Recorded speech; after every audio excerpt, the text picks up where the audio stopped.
इस कहानी की लेखिका है सोनिया सैनी। 2 दिन बाद एक मुस्लिम तंत्र मंत्र वाला मिला। माँ और पापा को उस तांत्रिक ने कुछ भभूत पढ़कर दी, जिसे विनी के कमरे में छिड़कना था और घर के बाकी हिस्सों में भी छिड़कना था। किसी तरह विनी की नजर से बचाकर सारे घर में भभूत छिड़क दी गई। उस रोज कई साल बाद विनी ने अच्छी तरह से खाना खाया। 1-2 बार मुस्कुराई भी। माँ को तांत्रिक पर अटूट विश्वास हो गया था। अगले कुछ दिन हमारे लिए बेहद सुहाने रहे। विनी हमारे बीच कुछ देर के लिए आकर बैठती और 1-2 बार मुस्कुराती भी। उसके ठीक होने की उम्मीद भी बन सी गई थी। पापा ने तांत्रिक को विनी की हालत में हुए सुधार की जानकारी दी तो वो आत्मविश्वास से भर उठा। अगले दिन उसने हवेली में आकर पूरे घर को बाधा मुक्त करने का आश्वासन दिया। माँ ने तांत्रिक के कहे अनुसार सारा सामान पहले ही तैयार कर दिया था। तय समय पर वो हवेली पहुंचा। तंत्र की सारी तैयारी करने के बाद ओझा ने विनी को बुलाने का आदेश दिया।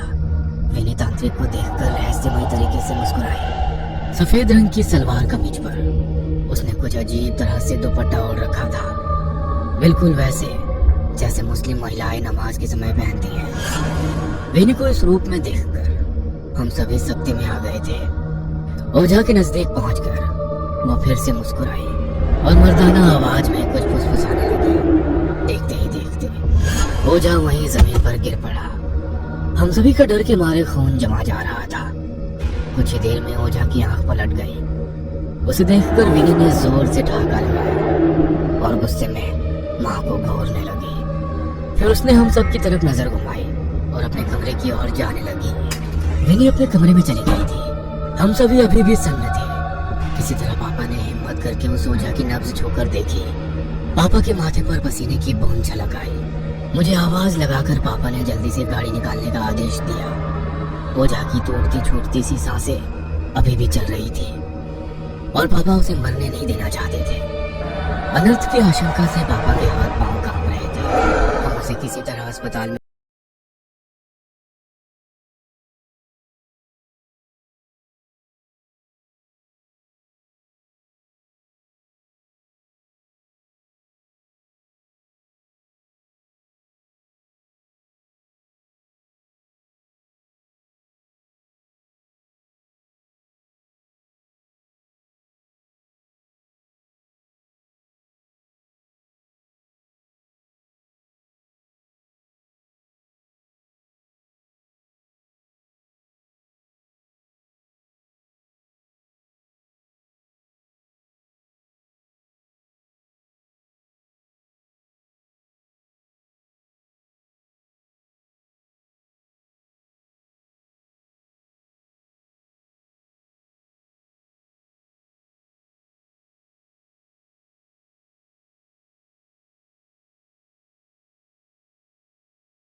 निकला तो देखा विनी पापा मम्मी के कमरे के बाहर खड़ी सिसक रही है।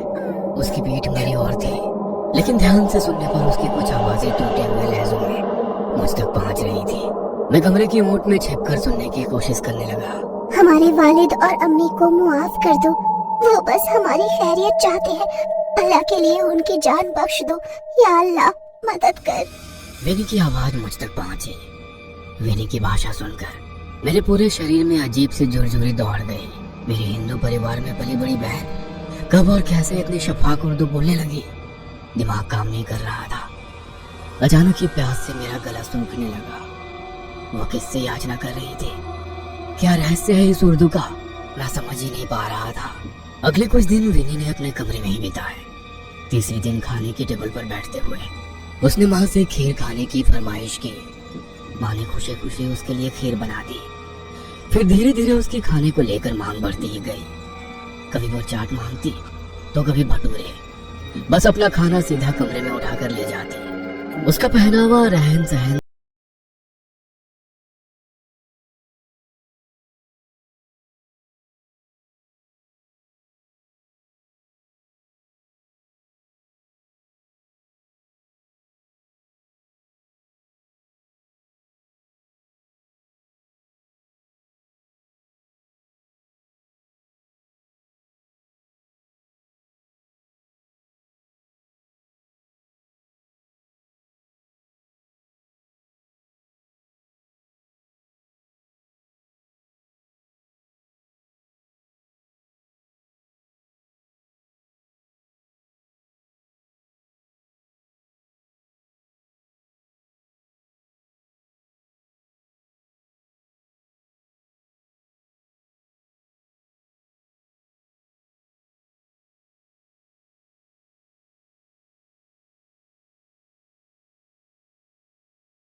की लकीरें उभर गई। ये कैसे हो सकता है? उन्होंने घड़े से निकालकर एक गिलास पानी पिया। आप पहले क्यों नहीं आई? अब बहुत देर हो गई है। क्या मतलब है आपका? खुद को संभालिए मैडम जी, मैं जो बोलने वाली हूँ आप शायद बर्दाश्त नहीं कर पाएंगी। आपकी बच्ची पेट से है। क्या बकवास कर रही हैं आप? मैं सच कह रही हूँ, इतिहास खुद को दोहरा रहा है। ये सब पहली बार नहीं हो रहा है। लेकिन कैसे? कौन? मतलब हो क्या रहा है ये सब? मैं आपको पूरी बात बताती हूँ, आप थोड़ा धैर्य रखिए। मैं अपने अम्मी अब्बू की इकलौती संतान नहीं।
तांत्रिक ने अब्बू को कहा, तुम्हारी बेटी का बचना बहुत मुश्किल है, लेकिन मेरी बेटी को हुआ क्या है और ये सब क्यों हो रहा है? तुम्हारी बेटी पर किसी भूत प्रेत या आत्मा का साया नहीं है। अगर ऐसा होता तो मैं शायद तुम्हारी बेटी को बचा भी लेता। मतलब तुम्हारी बेटी के जिस्म को एक जिन्न ने अपने काबू में कर रखा। जिन्न बहुत शक्तिशाली होते हैं,